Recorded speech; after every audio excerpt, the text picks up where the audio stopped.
What's going on, y'all? 5 Sports Hop back at it with another video talking some NFL, talking football, talking fantasy football because football season is upon us, which means fantasy football season is also upon us as well. And I know a lot of people, including myself, play fantasy football. So I'm here to break down and sort of give you guys my tips and tricks to win fantasy football.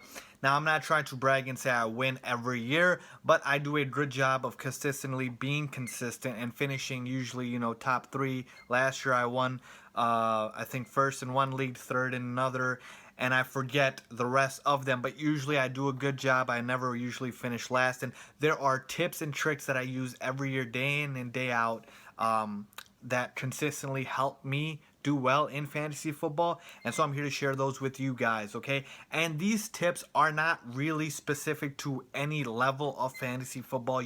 It could work if you're a rookie, it could work if you're an expert. It doesn't matter if you just started playing, or it doesn't matter if you've been playing for years. Usually, if you've been playing for years and you know about some of these, maybe you can hone in on them as well. And of course, if you're new, these are really going to help. So with that being said, let's get started real quick. You guys should follow me on Twitter. I'll put the link in the description and right here for you guys at Faizan Qureshi.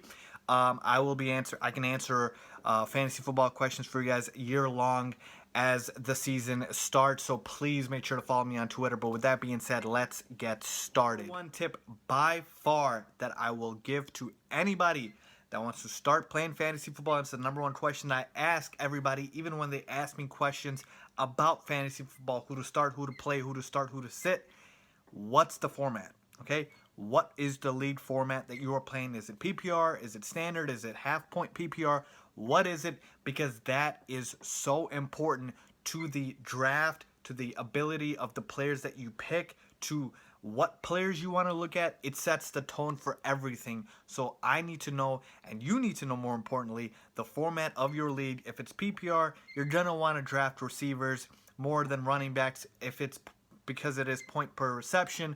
But also it could work for drafting pass catching backs. That's what I would go for. If it's standard, I'm going more RB heavy than I'm going receiver heavy. So it is a huge component of winning your fantasy football league, knowing the format of your league and what it is. I like PPR. It's fun. It's high scoring. I'm a big fan of that, which usually means I draft receivers more than running backs. But with that being said, you guys should know. And then this next tip also goes in hand with this tip, and it's knowing the roster size and the roster components of the team that you're going to assemble. With every league, the league commissioner can set the positions, and usually standard positions is 1 quarterback, 2 wide receivers, 3 wide receivers.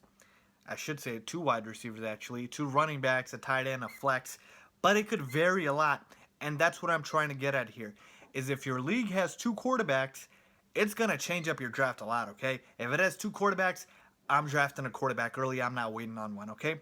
If your league has 3 wide receivers, I'm going wide receiver heavy over running back. If your league has 2 flex positions, that's going to make an impact. 2 tight ends. So everything about the format and the roster of your league and what the commissioner is going to allow and what the league is going to allow in your league is going to be huge, and you should pay attention to that. So again, big tip here is to look at the roster and also look at the format of your league. Next tip is a very important one that I use consistently. I do this before every draft, and I recommend you do this before every draft, but you can do it anytime as well, and that is to read the depth chart of every single team in the NFL. Now, I know it sounds like a lot of work, but it's really not. You can go on ESPN, Yahoo, and whatnot, and they usually have depth charts for all 32 teams, and it's just offensive positions. Unless your league is playing defensive positions, I don't know. And again, that goes back to format and roster size. That is going to have a big impact. But usually you play offensive positions, right? And so the sites will have the depth charts of all 32 teams. It'll give you who's going to be the projected starter. It'll give you names at each positions. And this is huge because usually at running back, every year you'll have some new starters that people won't know about, okay? And people will assume that the start of last year is going to be the start of this year. And in training camp, maybe the new guy has beaten him out. And that goes hand in hand with also reading up on news about training camp, who's winning the depth chart battles, who's playing well, who's not playing well, and knowing that, the positions that you are about to draft, these guys are going to be starters, okay? So that is huge. Please, please pay attention to the depth chart. I can tell you this is going to help you immensely in your fantasy football. The next tip I'll give you, and this one depends also on the format of the roster. If it's a 2-quarterback league, then this tip really doesn't apply. But for standard 1-quarterback leagues, please wait on quarterback unless it's one of the 2, 3, 4 elite guys, okay? And I'm talking about the Aaron Rodgers, the Tom Brady's, Matt Ryan, because he won MVP last year. I'll give him that. A guy like that. And there's a very select number of these guys, okay? After that, 3, 4 names that I would list, I would not touch quarterback until the very end. And the reason I tell you this is because it's so easy for quarterbacks to accumulate points in fantasy that you can always find a quarterback that is halfway decent. Now, I like taking Rodgers and Brady early because you know what? They will consistently give you the X number of points that a lot of these other quarterbacks won't. And it's kind of comforting knowing that, hey, I got Aaron Rodgers as my quarterback. I can sleep well at night, okay? That's basically what it is because you don't have to worry about finding a new quarterback every week. Not that you couldn't. But my point being is if you are stacked at every other position, you got great running backs, great receivers, great tight ends, you can find a quarterback and plug him in each week based on matchups, and you will probably do well, okay? Like I said, outside of those top tier guys, I'm not touching quarterback until the very end. I think you can find a guy like a Phillip Rivers later. You can find guys, you know, way deep down that will do phenomenal for you that you don't need to draft up on and waste a draft pick on. So I'm waiting on quarterbacks unless it's one of the top tier guys. The next tip I'll give you, and it's sort of 2 tips in one, try and draft handcuffs for your running backs. And I know a lot of people are against this, but let me explain, okay? Because my second tip goes along with this, which is avoid injury-prone players. So if you feel like your running back is great and he never gets hurt, fine, okay? You don't need to draft a running back. But usually at that position, running back is brutal. Chances are these guys are going to get hurt. They're going to get banged up. They're going to get nicked up. And I usually want to have the safety of having the backup, okay? Because what does having the handcuff do? I know you would be wasting the roster size and literally waiting for a guy to get hurt, but it gives you that starter immediately, okay?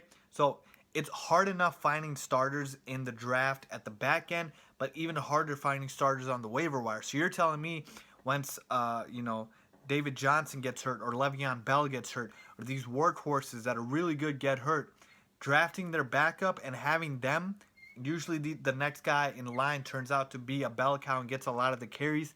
That's going to help a lot. You have an immediate starter right there. And like I said, you won't have to keep looking for a replacement because you will have one in the handcuff. Like I said, more so for injury-prone guys. I usually only do this with the running backs, but you can try with the receivers. It really doesn't work because teams run out with 3 wide receiver sets and whatnot. So I would definitely try and draft a handcuff for my running backs, especially for injury-prone ones as well. The best tip I want to give you and end with this is, and I have no other way of saying it, but just whore the waiver wire, okay? I live off the waiver wire once the season starts. Honestly, after the draft is done, the first thing I look at is I go to the waiver wire and I see, did I miss anyone that I researched on that sort of fell through the cracks that people didn't look at? And I go and pick them up and I stash them away, okay? And I do this every week, and there'll be plenty of news articles that you can find online about the pickups for the week. And I am telling you right now, with your roster size, with your team, at the end of the season, depending on how many players you draft, it could be 12 to 15 usually. I would venture to say probably 40, maybe even half your team is going to be replaced by waiver wire guys. At least that's just how it's been in my experience. The waiver wire plays such a crucial role in my success that I would probably say this is the most important tip, like I said, because the waiver wire is going to produce gems. There are guys that are going to pop off. There are guys that are going to get hurt, and the backups will be on the waiver wire. Guys, I'm telling you, live off the waiver wire, whore it, do not be afraid to utilize the waiver wire. That is what I do. I think that is my biggest tip for you guys. So hopefully that helps. Hopefully these tips help. Hopefully you guys do well in your fantasy football. Like I said, once again, follow me on Twitter, follow me on IG as well, Instagram, link in the description for that. If you guys like this video, if you guys want me to do more fantasy football videos, please leave a comment down below telling me to do so. If you like this video, once again, give it a thumbs up, please. And thank you guys for watching.